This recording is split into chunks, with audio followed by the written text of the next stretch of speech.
All right. And as we sit for a moment and just settle in a little bit, and a very good way to relax the shoulders and the shoulder blades, because sometimes we hold a lot of tension in our upper back. So a good way to do that is to kind of just bring the arms up and then kind of put them like goal posts.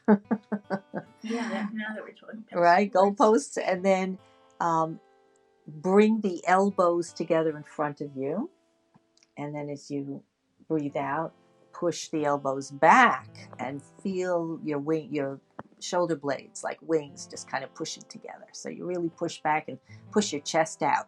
So you really feel you're pushing your chest forward, and then come back forward, bringing the elbows together again, and you just let the breath flow with you. So if we breathe out as we bring the elbows together, so breathe out, and then breathing in as we expand the chest and bring the elbows out, and then exhale, bringing the elbows together, and inhale, bringing those elbows all the way out. And one more time, bringing the elbows together and the hands like you're in prayer, right? And one more time, bringing the elbows and those wings all the way back. And then let your arms come down. Just rest your arms gently and feel. What does that feel like? Feel good. Doesn't that kind of bring some good relaxation there? It's a hard spot actually to kind of let go of the tension, and that's just a wonderful exercise for that.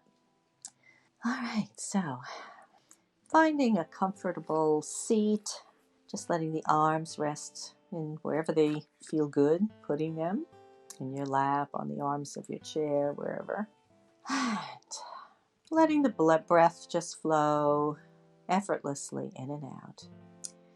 And recently I was talking about love. It's very interesting because we have the word love in English, and it means so many different things. You can love your husband or your wife, you can love your children, you can love your job, you can love the weather. I mean, love, it applies to anything. You can just, that you really like a lot, you say you love it. But the ancient Greeks made very clear distinctions about love and gave each one a different name, a different word to express, so that when you said the word love, it was clear what kind of love you were talking about. And I think that's interesting because obviously love was very important to the Greeks, that they felt the need to have different ways of expressing love. For instance, and everybody knows this word, eros. Eros is sexual or passionate love between two consenting adults, obviously. And so I think pretty much everybody knows that. Another one we probably know very well is, well, you may know, it's philia. And philia is more of a brotherly love, like in the word Philadelphia, the town, in our town, Philadelphia. So Philadelphia is about the town, it's a town of brotherly love. So philia is the love of family, of people in your family who you are very close to and have very warm feelings for. And it's kind of a very comfortable, equal kind of love. And so there are many, as I said, there are 8 different words for love. Mania, which we may not think of as a word for love, but actually mania is love gone berserk. It's the kind of love that becomes possessive and demanding and a little maniacal, as the word maniac. We know that word. So it's a sick kind of love. Possessive and so forth. So as you see, it's kind of interesting that there are many different ways of expressing love. And so when we think of the kinds of people that we love in our life, it's nice to have this idea of different words to express that love. And that really gives it more of credibility, shall I say? In other words, we're saying, yes, it's good to love in this way, to love, have a familial love.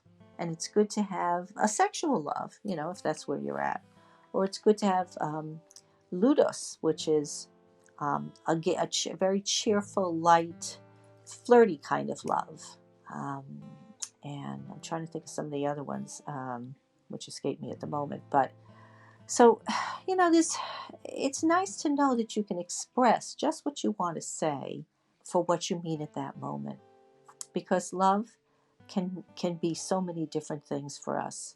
And even in our own relationships with different people, or with the same person, we can have a different kind of a love relationship with that person as time goes by. We might have the ludos, or the flirty kind of love, at the outset of a love relationship, which then may turn into eros, where you have a passion for that person.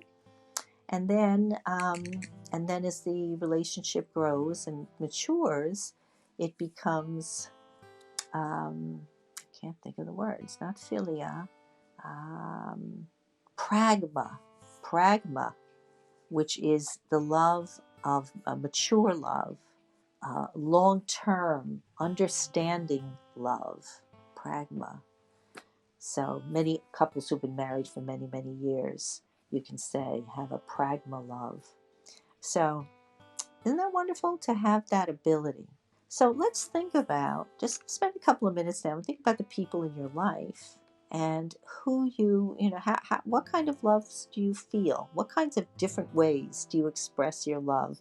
That if you had a word, like the Greeks do, you would use it, because it's a different kind of love than the love you feel for other types of people. So just spend a couple of minutes thinking about what kinds of love you have in your life.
Okay, so coming on back.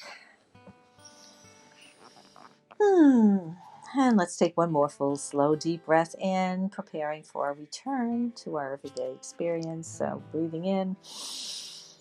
And as you release that breath, just let it go.